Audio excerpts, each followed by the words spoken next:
boleh makan rezeki. Hari ini Kuai Fat Choi, ya, hari tahun baru Cina.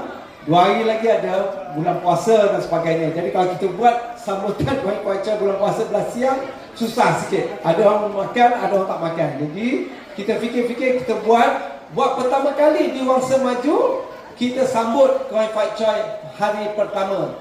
Jadi buat pertama kali. Sebelum ni kita buat minggu yang kedua, ketiga. Pada tahun 2023 kita sambut tahun baru Cina di sekolah Chonghua Jalan Gombak.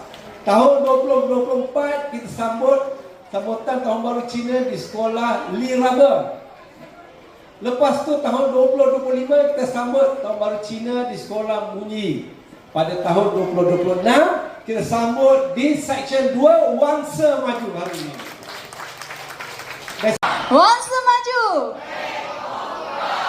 Ya, terima kasih diucapkan kepada semua hadirin yang sangat sporting pada hari ini. Dan